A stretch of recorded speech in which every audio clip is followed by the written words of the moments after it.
to our show that we are going to have with the technical side of broadcasting from home. We are all in a lockdown, and sometimes things can get very interesting if you want to continue broadcasting from home. So I have three gentlemen with me who are going to help me in this broadcast. I have Spusiso, I have Emmanuel, and Papua.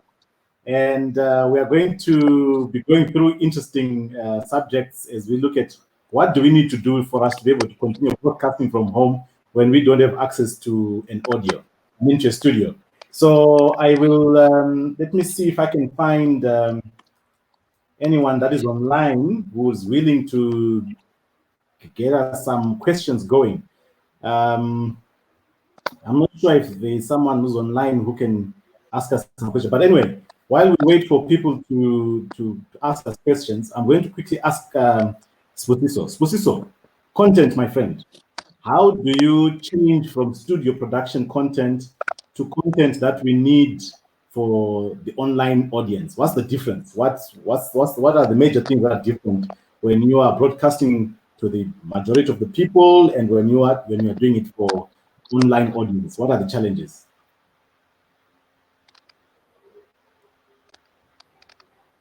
So I think you're either on mute or I can't hear you.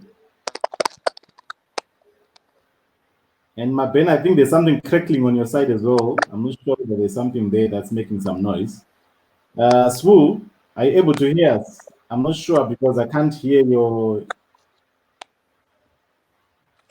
No, still nothing yet, nothing yet. Let's see. While we sort out Spusiso's microphone there, those are some of the challenges when you broadcast from home. You can't control everything in your environment. Yeah, Swu, I can't hear you. So what we'll do is let me see if I can push that question to Tapiwa while we try and get you sorted out. Yeah, so Tapiwa, maybe we can take over that question. Let's hear what is the difference between online content and content when we are in the studio. We've had time to prepare for things. Do we just put things together when we come online, or we can still plan? What are the major differences?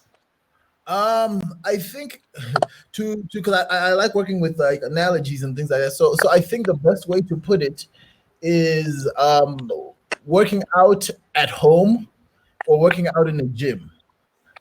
When it comes to creating stuff in a studio, there's a lot more gear and a lot more cool gadgets and stuff, so you could do a bit more in that sense.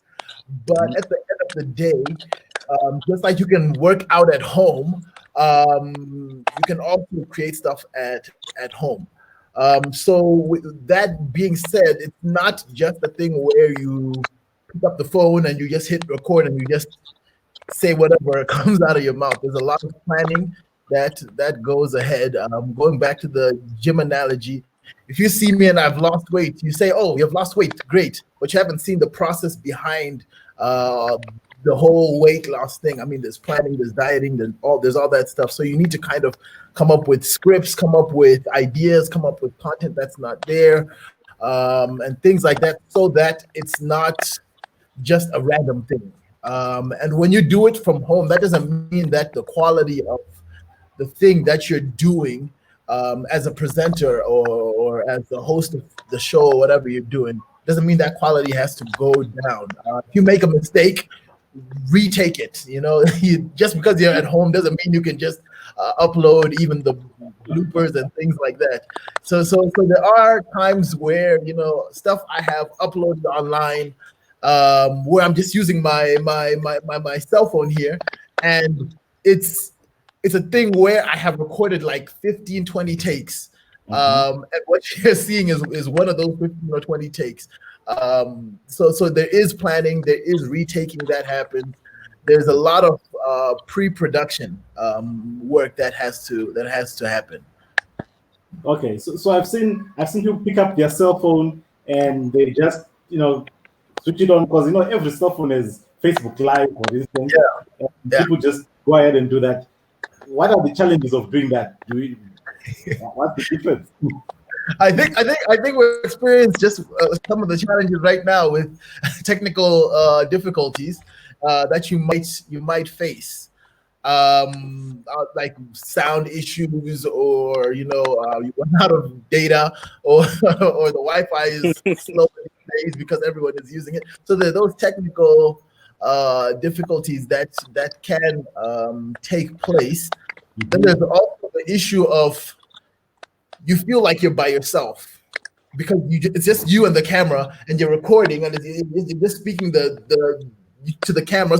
So you might run out of things to say, and that is a very scary place to be when you have nothing to say. Which is why, like before, you have to plan, even for like those live things where you need to kind of know the outline of what you want to say. To get the ball started. So yeah, there's that kind of scary situation where once you're quiet, people lose interest.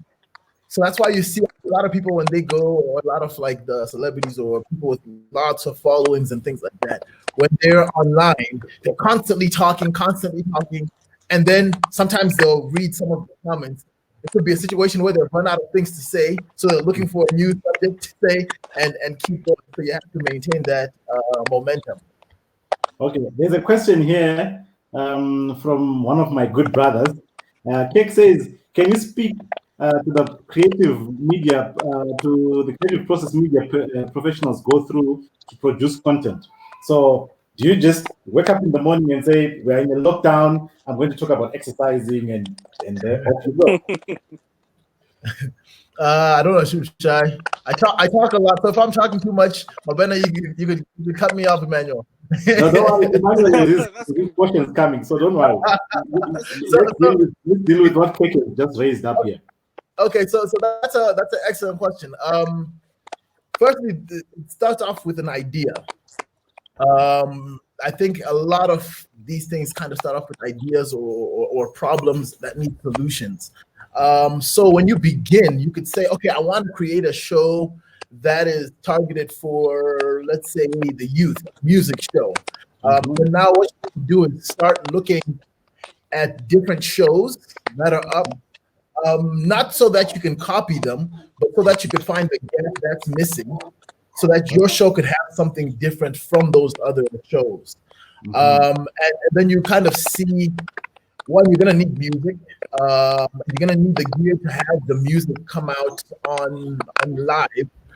So you need to start now looking at your technical side of things. Are you suited to have a music show? Because maybe I want to do a music show, but I don't have a piano and I can't sing. So, so then I don't have any instruments, So now there's that missing. So, I wouldn't be able to necessarily do a show like that if I'm, especially during the lockdown times. So now you got to start finding. That's why you got to start finding the things that you need for that. This is the whole pre-production side of things. Before anybody even knows about the show that's happening, you've just kind of conceptualize the idea in your mind, what you want, and now you're kind of planning step by step all the gear that you need, what's missing.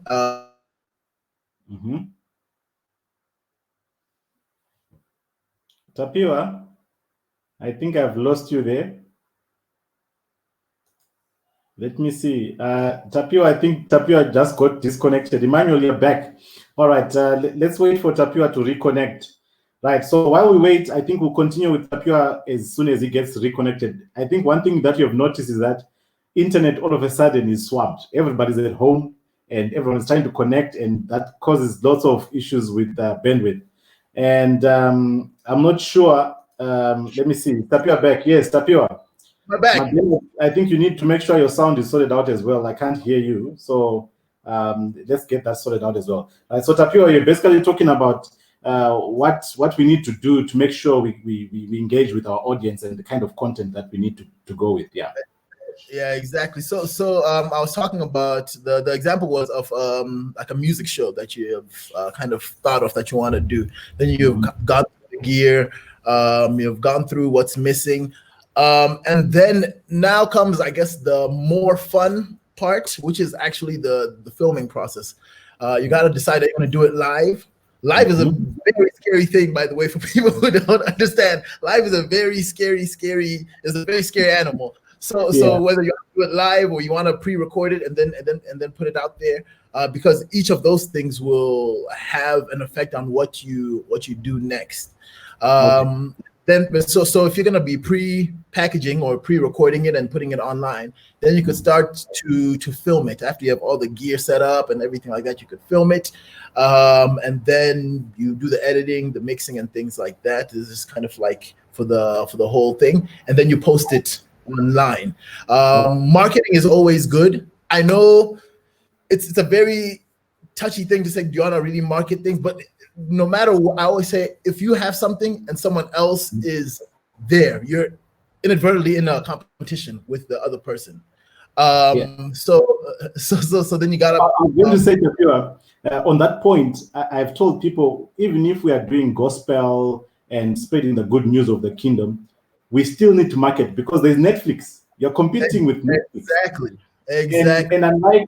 And unlike church, where people can be stuck physically because they're on the premises, they it's quite embarrassing to leave. Yeah. Here people click and they are gone.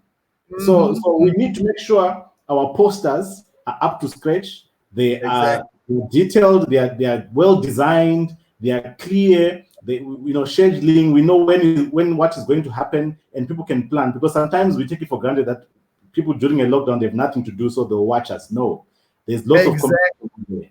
There's lots of competition. Yeah, there's a lot of competition, and I just read somewhere where it was saying there are 31 million YouTube channels. 31 million. So if you're putting something on YouTube, that means there's 31 million other channels that are putting stuff that they want eyes on, which is why it's very. Listen to this. Pastor Kumalo says, let's consider using Instagram as another platform for streaming for the youth, especially the generation Y and Z and Alpha, because platforms also have to do with something. Facebook, there's a certain generation that is hooked on Facebook. Exactly. Twitter, and now we are on Instagram. So we need to make sure we are covering. Because he says that Facebook is largely for old folk.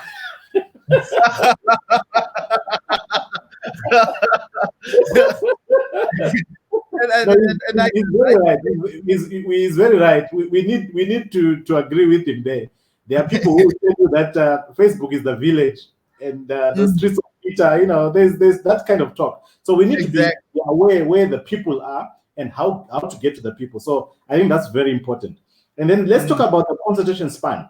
I've seen long programs run in church. We can run a sermon for 1.5 hours, no problem.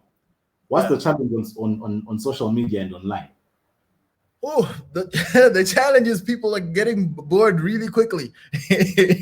So and like you said, it's easy to change channels. And if you have 31 million other things on YouTube alone, I don't know how many people are on Instagram or on Facebook and things like that. That means people just want different things. So that's why I guess it also depends on the market that you're targeting, which would kind of go into your pre-production where you're choosing who you want to target, because you see that the older generation, the older generation, they have more concentration span, so they're able to kind of watch stuff that is a bit longer. And more informative, just kind of to your face talking. So you could, if you're doing it for an older generation, I guess put it up 15 minutes. And 15 minutes doesn't seem like a long time, but when it comes to media, 15 minutes, you have done a lot of work. So yeah, you could push it up from 15 going up to maybe 20, 30 minutes, and from there, it's a bit, if it's the exact same thing, you might want to change it, because even the older generation, if you want to call them that, will not stick around for that. Tell you what, I have looked at the stats when we do our live streams. Once past the 20 to 30 minute mark, your numbers dropped. You might be by the end of the 1.5 hours. So I think that we need to be aware of, because the concentration span is very short. The competition is huge. And then I've heard people who talk about, social media. I remember there's a little clip I saw on social media recently where somebody was saying, we were told that Facebook was the devil.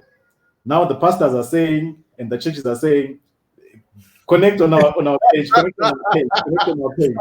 So I'm not sure whether we are aware that we need to be, even as a church, we need to be where the people are. And that's what David did. He didn't just call people out into the wilderness. He went to where they were, went into their homes, sat down with them, had meals, and then it worked. So we need to be very, very, very careful about that. So we need to know our audience. And I think there's somebody who's just said that. Let me just see if I can post that. It's true. You must know your audience. So we need to know, who are we trying to target? Where are they? What do they watch? Where will they? So that's important information. And then Pastor Kumal is another comment here that I want us to share. Says COVID-19 is forcing us to start thinking about equipping our church workers with basic audiovisual gadgets and skills. So it's not just equipment, but the skills as well, because what we are talking about is important. So if you want to reach out to people, you can't just be throwing things together and hoping that it will catch something. We need to be deliberate, intentional, and then I think we'll get somewhere. So I'm very happy about that. Tapio, you do very interesting shows for children. If I wanted to develop content for children, what do I need to be aware of? Give me an example. What do we need? Because children span from 30 minutes, it comes down to 2 minutes, 30 seconds. Yeah. I mean, if you look at the apps and the different social media things, and I think it might have started with your Vines a few years ago. It seems like a long time ago, but like Vines, where it would be literally a 7-second. It gave you 7 seconds to come up with content. So a beginning, middle, and end, 7 seconds. Twitter, and then Twitter was way exactly. So everything is very, very short. And your Instagram stories and things like that, they're very short, and then they cut, and then they go to the next story pretty quickly. So with kids, going from like 15 minutes up, my goodness, I would say 10 minutes maximum if there's a lot of different kind of things that are happening when you're going online. Just simply because it's keeping the energy up and keeping the content fresh for kids is tougher once you keep going longer. So you bring it back down from I'd say from 30 seconds. You could even start at 30 seconds. You think there's stuff that you can do in 30 seconds, going all the way up to about, I personally would not go above like 7-8 minutes. But if you really want to push, you could go to 10 and keep it. Tapio, I've seen the effects of sound effects in the storytelling. What's the deal there? Okay, so everything is kind of connected, which is what I love about this thing. Everything is very connected in this thing. Remember how I was talking about there's 31 million YouTube pages? There's different media platforms with numerous amounts of content. So what you need to do is, during pre-production, come up with something different that's missing. So when I was coming up with the shows and stuff like that, I was looking at the stories and I was like, yeah, it could be animated and stuff, but what's missing is actual sound effects to kind of get that imagination going. I hadn't seen that. So it was something that because sometimes I'll go to churches and preach to the children using the sound effects as well. Reason being, nobody has seen it or heard something like that. And as soon as you hit, it's the funniest thing from my point of view, where I'm there and I'm speaking and everyone is just kind of giving me a blank stare, because I always start off by saying, there's going to be something different, but we need to pay attention and whatnot. And just seeing like the straight faces change and the eyes go wide as soon as the first sound effect happens. Everyone's like, what happened? Exactly. What happened? It's the sound effects and stuff like that, and the pictures and things like that. It's just to be different. So people are like, hang on, I've not seen or heard something like this. This is definitely interesting. So no, that's good, Taps. What I'm going to do now, let me see if I can pull Emmanuel. We want to talk about the quality of sound, because sound is something that's critical. Emmanuel, we are at home, we are stuck, we need to do a live broadcast. Sound, what's really about sound? Because I think we have an illusion that anybody can do sound. I mean, who can increase volume and what's sound? What's the sound thing? What's sound? And he has no sound. And he has no sound. That's the importance of sound. Yeah, I think that's a live demonstration of the importance of sound. Emmanuel, I'm not sure why you have no sound, and what we can do, maybe, Emmanuel, while we wait, go to the social media page, the SID media page, type in a comment about sound, then we'll close up with it when we are done. Because right now, I don't think we can hear anything from you. All right. Okay, so there goes sound. Sound is critical. Tapio, you also do sound. Why is sound important in your perspective? I think sound is kind of what links people to it connects it gets the message across. Without sound, just miming, we didn't know what Emmanuel was saying, but it was crucial. So that's the importance of sound. And I studied sound for a few years, and what one of my lecturers said was, if people notice the sound, then you're doing it wrong. Meaning that it's supposed to come out as natural as possible.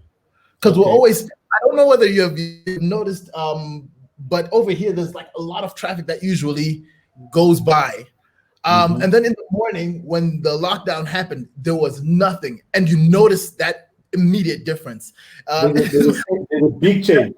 There's a big change, and it's just through sound or the lack thereof of sound. So what you want to do with sound is try to be in an environment where there's nothing distracting. There isn't like construction happening. I mean, sometimes you might be in a lockdown situation where there is construction and things like that. Then you might need to look into ways of possibly even pre-recording. So that you edit the sound a little bit, you doctor the sound a little bit to try to remove some of the unwanted noises. Or if there's like, if you're by like an airport or something like that where planes are flying over, that way when a plane flies over, you could pause and then you start again and you could fix sound that way. When it kind of comes to live recording, you just need to find as quiet a place as possible, and try not to have too many distractions. I'm actually very happy because I have a dog right now and he's not barking, but if he was barking you would have heard the difference that it would have made. It would become very, very distracting. So try to find as quiet a place as possible. If you have mics and you have the gear to be able to record, that always helps. Tashinga here says something interesting. The sound issue also highlights the importance of sign language in these recordings. So we couldn't hear what Mabena was saying, but if we could do signing, we would have been able to communicate. So that's one important part. I think we have had a number of shows where we have somebody who's signing in a little square little picture there, and it helps the communication. But that gives us a test of what people who don't hear experience when we talk and that happens. So I think that's an important one. And then I'm very glad about the comment with that Tashinga made, because a lot of times we kind of forget about the groups of like people who are hard of hearing or people who are blind, or there's a lot of content that's out there that we need to cater as well to that group. So I appreciate that comment. Okay, and then Sposiso here has thrown in some comments that I want us to go through quickly. Let me see if I can start here. Number one, Facebook gives an opportunity to write a story if we could and give us a chance to upload videos of us doing different activities and allow us to go live. So Facebook is a good tool. It's got your traditional things. You can go live on it. You can record audio. You can post pictures, and that's a good thing. And then Twitter. He says this about Twitter. Twitter is also a great platform to keep up on what's happening in the world, and you can use it as a research platform and linking it to your own content. So Twitter, because of the space, the limited character space, is very important. Is a very important vehicle for people who like to scroll. When you're on Twitter, you're mostly going through content. And what I've realized, if you post your content with a picture that speaks to the content, you are most likely to get a good minutes on your article, because people are scrolling through text, and people that don't have time to read long things, they just want to keep it short and concise. The concentration span comes into play there. And then thirdly, he speaks about Instagram. Says it's slowly but surely becoming big. As a content creator, it is another platform for you to push your activities. We have two options there. Either you go live or you post a picture. The interesting about Instagram, when it started, I didn't think it would take off. It was just for posting pictures. But if you look at the phone now, hey, it's become big. And now you can go live. The quality is good, and I've stores on it and other things that keep you hooked onto it. So we need to be where people are. I think all of this just shows that our work is not cut out. We have a lot of things that we still need to work on. And then there's a question that Kek posts here. Let's see what he says. As an international guest, I'm interested in knowing what you're seeing in the continent with other platforms going past Instagram. For instance, TikTok. What do you say about that? What's your take on this? Is maybe just describe to those who don't know, because there's always somebody who's not sure what it is. What is this? What are we talking about? What's TikTok? What does it do? What's the main idea behind it? So with TikTok, it's funny because there's so many platforms that are doing more or less the same thing, but slightly different. So TikTok is kind of stems from, I think, Vine, where you do short kind of clips, and then you post them there. And the funny thing is, like you're saying with Instagram, how you didn't think it was gonna blow up. With TikTok, I was like, there's no way that this is gonna blow up. But now even in South Africa, there's a lot of people, everyone is now using TikTok. I'm gonna get an account soon, so everyone's using TikTok. In South Africa here, this is what I could say for the continent, because I'm in South Africa. So in terms of that, here it's growing rapidly. There's a lot of people who are starting it and using it. It's just another way of reaching your audience. And you're talking about the different media platforms. You see celebrities on Instagram, on Twitter, on Facebook, on TikTok, on whatever, because they know that each of these mediums have different audiences, and they want to reach as widespread as they can, get as many people following them. So with TikTok, it's really, really growing, and this could be actually another way that we could reach people. So it's growing. I don't know if that's answering the question for you, Mr. Kirk. All right. Okay. No, I think looking at our time, we've been at this for about 28 minutes, and I think that point we spoke about. Yeah. Let's bring the other way. So we will lead by example today and end on this note. So I'd like to thank everybody who was able to join and contribute in this short technical broadcast. I think in another segment we can talk about the technical tools, like the one that we are currently using, and other tools that are available for you to be able to do your live streams and collaborations. I've seen people choirs singing together. You have different people from different places collaborating and so on. So I think we have a bit of other things that we can talk about. We'll look into the technical tools, and I think on a later stage we might be able to get Mabena with sound, and you'll help us with that. So I think for the amount of time we had, we covered a few things. We looked at the issues of different platforms, the concentration span, knowing who your audience is, and being able to engage with people online. All right, so thank you very much, Taps. Until next time, my brother. Thank you very much.